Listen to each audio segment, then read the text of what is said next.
इस murder mystery को पूरी तरह तो नहीं, लेकिन आंशिक तौर पर आप दृश्यम फिल्म के रीमेक से तुलना कर सकते हैं। एक ऐसी मर्डर मिस्ट्री जिसमें कातिलों का शिकार बने शख्स को पूरे 6 महीने के बाद एक घर के नीचे बने कब्र से आजादी मिली।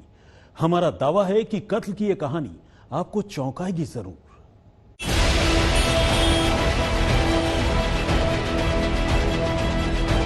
बॉलीवुड ने क्राइम थ्रिलर मूवीज तो बहुत दिए हैं, लेकिन फिल्म दृश्यम की तर्ज पर इस देश में कत्ल की जितनी वारदातें हुई उतनी शायद किसी और फिल्म की नकल करके नहीं।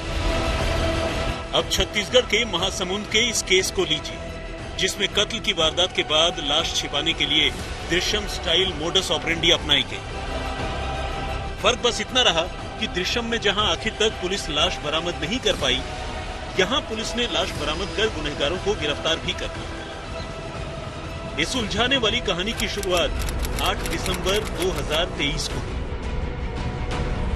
जब शहर के रावणभाटा इलाके का रहने वाला एक शख्स यूपेश चंद्राकर अपने घर से रहस्यमयी तरीके से गायब हो गया। चंद्राकर की पत्नी देविका ने उसकी गुमशुदगी की रिपोर्ट दर्ज करवाई और पुलिस ने उसकी काफी तलाश की, लेकिन उसका कोई पता नहीं चला। इस बीच जब कई महीने गुजर गए तो पुलिस को इस बात पर हैरानी हुई कि आखिर चंद्राकर की पत्नी ने क्यों दोबारा एक बार भी अपने पति के बारे में खोज खबर नहीं ली। बस इसी के बाद पुलिस ने इस मामले की गंभीरता से जांच चालू की और देविका के मोबाइल फोन की कॉल डिटेल निकलवाई। पुलिस ये देखकर हैरान रह गई कि देविका की एक खास नंबर पर कुछ ज्यादा ही बात होती है। अब जब पुलिस ने इस नंबर का पता लगाया तो साफ हुआ कि ये नंबर मुकुंद त्रिपाठी नाम के एक ज्योतिषी का है, जो देविका का पड़ोसी है। शक की सुई अब देविका और मुकुंद पर टिक गई। पुलिस ने मुकुंद को हिरासत में लेकर जब पूछताछ शुरू की तो उसने जुर्म कबूल कर लिया। उसने बताया कि वो देविका से प्यार करता था और उसका पति यूपेश इसका विरोध करता था। पुलिस को पता चली कहानी के मुताबिक 8 दिसंबर को पति पत्नी के बीच मारपीट हुई और इसमें यूपेश बेहोश हो गया। इसके बाद प्रेमी मुकुंद ने देविका के साथ मिलकर पहले यूपेश की मुंह में कपड़ा लपेटकर उसकी हत्या कर दी और फिर मुकुंद ने उसकी लाश को एक ठेले पर लादकर उसी बिल्डिंग में मौजूद अपने किराए के मकान के नीचे दफना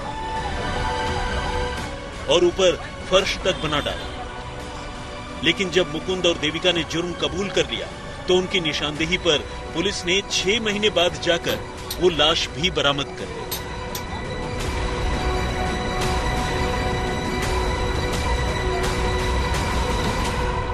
देविका चंद्राकर बड़े सातिराना अंदाज में 14 दिसंबर को महासमुंद कोतवाली में उसने अपने पति की गुमशुदगी दर्ज कराई, लेकिन उसके बाद कभी वो थाने अपनी पति की पूछताछ के लिए नहीं गई।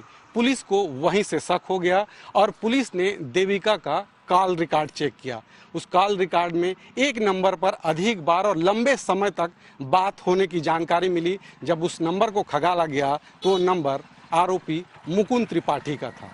मुकुंद त्रिपाठी को पुलिस ने पूछताछ किया और 27 मई 2024 को जो कहानी मुकुंद त्रिपाठी ने बताया उसे सुनकर पुलिस भी सन्न रह गई।